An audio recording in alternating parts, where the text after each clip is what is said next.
Good morning, students. In this video, we will discuss construction of three-phase induction motor. Model number 5 concept common to all the branches. So, induction motor which converts electrical to mechanical. Working principle is Faraday's laws of automatic induction or mutual induction. Supply we are giving three-phase. That's why it is called as a three-phase induction motor, and also it is called as a rotating transformer. Right? Again, I'll compare with the transformer with induction motor. Transformer is having primaries and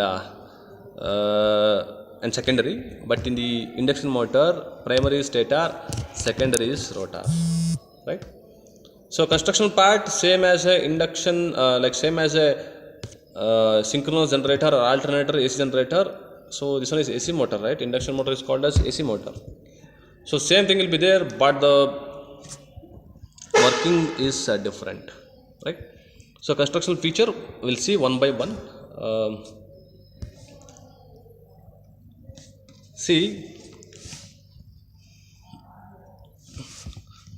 Stator is having in the stator part, and rotor rotational part of the machine. Again, I'm telling you, stator is a stationary part of the machine, rotor is a rotating part of the machine. Stator consisting of again slots or poles and field winding, not armature conductor. Armature conductor or rotor bar conductor in the rotor here. Okay. So stator is a stationary part of the machine, rotor is a rotating part of the machine, stator consisting of poles and field winding, but rotor is consisting of rotor bars and then frames, everything, right? So see, this is a stator part, frame of the machine or outer cover of the machine, and also it avoids entering of dust particles, moisture contents inside the machine, and also provides low reluctance path, and also it provides escaping of magnetic flux. That is induction motor yoke. And next is poles or stator poles for holding the field winding. And the stator field winding, so what happens when supply is given to the stator, produces rotating magnetic field or flux inside the machine. And rotor is having rotor bar conductor. When bar conductor cuts the rotating magnetic field, induces a current, induces a EMF, experience a force. Alright. And there is a end rings present for holding the rotor bars, and shaft will be there for holding the overall rotor. For cooling purpose, and also mounting base will be there, and also fins will be present for cooling purpose, right? So stator is a stationary part of the machine, and it consisting of high grade silicon steel or cast iron. High grade silicon steel we used to have because to reduce the hysteresis and eddy current losses. If it is losses less, definitely efficiency will be more, right? That's why we are preferring induction motor for 90% of industrial application, right? Only 10% we are preferring the DC motors and slip ring induction motors also. But here squirrel cage induction motor are using 90% of industrial applications because efficiency is more, and also high output. There is no complication in the designing, everything, and thickness of the sampling, like stampings, like in the stator slats or stator poles, 0.35 mm to 0.65 mm. The thickness of the lamination because to eliminate eddy current losses, not hysteresis losses. Hysteresis losses depends upon the volume. Eddy current loss depends upon the thickness of the stamping, thickness of the lamination. And synchronous speed, ns is equal to 120 f/p. Small size and large air gap is present in between stator and rotor. There is a small air gap. Okay, if it is large air gap, it becomes very difficult rotate the output side or mechanical output side. Squirrel cage induction motor rotor. So the rotors having bars looks like a cage, so cage like rotors, that's why it's called as a squirrel cage induction motor. Skewed rotor slats will be there to eliminate hummings, to eliminate harmonies, to eliminate interlocking or cogging cogging, and also it eliminates uh, vibrations or frictions and all. Rotor shaft for holding the oral rotor, end rings is for holding the rotor bar conductors, ball bearing is for smooth operation and reliable operation. Okay, so phase wound rotor is this one. Okay, so it looks like a wound rotor, like a slip ring rotor or phase wound rotor. Slip rings are present, so that's why it's called a slip ring rotor, and the resistance are present for controlling the speed. But in the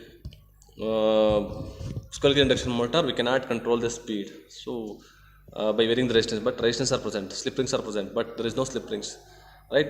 And this is for high speed application, 10% only we are using, but that is for low speed as well as 90% of induction motors are squirrel cage.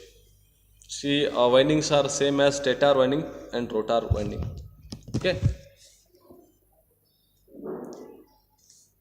Next, the principle and operation of induction motor. For the first figure, magnetic field is present, only rotating magnetic field present, conductors are present, but there is no flux cut, just we are keeping rotor bar conductor. Okay, just to consider.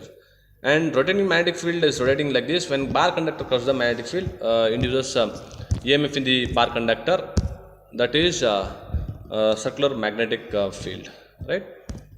Like this. So next one is magnetic field is present, there is a interaction or disturbance, or the conductor moves high flux density to low flux density in the complete path, that is 2 pi, the distance, right? So again, Faraday's laws of electromagnetic induction, when a current carrying conductor placed in a magnetic field, placed in a circular magnetic field, experience a force. How will you get this rotating magnetic field? Supply is given to the primary side. Okay, 3-phase supply we are giving. When supply we are giving, that is voltage, current will flow through the stator armature winding or stator field winding. When stator field winding carries a current, what happens? Induces magnetic field. That magnetic field speed is Ns is equal to 120 F by P, this magnetic field. Okay. When the bar conductor is present in the rotor, that bar conductor cuts the rotating magnetic field, what happens? That rotor bar conductor carries a current, what happens? Produces circular magnetic field. Everybody knows, right? When a conductor carries a current, produces circular magnetic field according to corkscrew rule. And here there is a main magnetic field and this circular magnetic field. So what happens? The conductor start moving from north pole to south pole or south pole to north pole. Just rotation, like same speed of the rotating magnetic field, this conductors also start rotating. So what happens? The conductor will start moving. How it will be moving? The next question. It's like a stretching of rubber. North pole, south pole will be there. South pole will attract north pole, or north pole to north pole, if it is present, it will push or pull out. So that conductor moves high flux density to low flux density. That's why the induction motor like free to rotate in the path, specified path. That's why it is called as a induction motor, right? So this is the working principle. Okay, so you can draw more number of diagrams, because here only 3 diagrams are present. You can draw another one diagram also, how the conductor moves, right?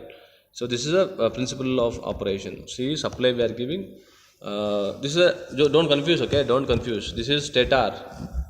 This one is rotor bar conductor. Here, just to assume there is a complete one, rotor will be there. Okay.